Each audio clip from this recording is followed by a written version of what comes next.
आता महापुराच्या संदर्भात आमचं गाव चिखलीमध्ये एवढा महापूर येतो की सगळ्या महाराष्ट्राला माहिती आहे आणि इतकं पाणी येतं आणि हे जाणारं वाहून जाणारं पाणी ह्या पाण्याच्या ठिकाणी हे झोरबा हॉटेलवाले आणि हे यांचं काय पल्ले म्हणून आहे त्यांनी रान जमीन घेतलेले आहे. पण हे जमीन घेतलेलं असताना ही जमीन त्यांच्या अतिप्रमाणात त्यांनी भरावा केलेला नाही. हे जे पाणी जायचा नाला आहे त्या नाल्यात भरावा केल्यामुळं भविष्यात इथं गावातले आमच्या घरातली पाणी तरी येतेच पण आमच्या जमिनी पण सगळ्या बाद होणार आहेत. त्याच्यातलं पाणीच जाणार नाही निचरून ढो तयार होणार याचा. त्यामुळं शासनानं याचे दखल घेऊन ताबडतोब हे काम बंद करावं, पाण्याचा मार्ग रिकामा करून द्यावा अशी आमची गाववाल्यांची अपेक्षा आहे. हे जर नाही झालं तर आमच्या काही जमिनी राहणार नाहीत, आम्ही उद्ध्वस्तच होणार. आमच्या घरातले पण पाणी येते, आता शेतीतलं पाणी नाही निघालं आणि इथून जे पाणी यो भरावा टाकलेला आहे वडणगे फाटा इथून बॅक वॉटर ही रजपूतवाडीपर्यंत राहणार आहे आणि रजपूतवाडीपर्यंतच्या सगळ्या जमिनी ह्या चिखली रजपूतवाडी वडणगे ह्या जमिनी सगळ्या खराब होणार आहेत.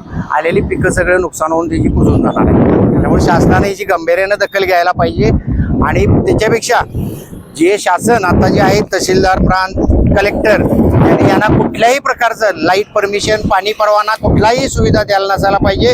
हे यांच्या काय सर्व लोकांच्या संगनमतानं अधिकाऱ्यांच्या संगनमतानं हे चालू आहे काम.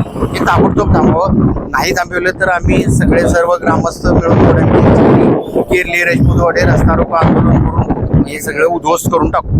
निवासी अनिवासी सुविधा बस सुविधा सोबतच अगदी घरासारखे वातावरण, अनुभवी व तज्ज्ञ शिक्षक, उत्कृष्ट जेवण आणि आपुलकीची ऊब बसणारी संस्था अर्थातच राजश्री शाहू अकॅडमी. पत्ता कोनवडे, तालुका भुदरगड, जिल्हा कोल्हापूर.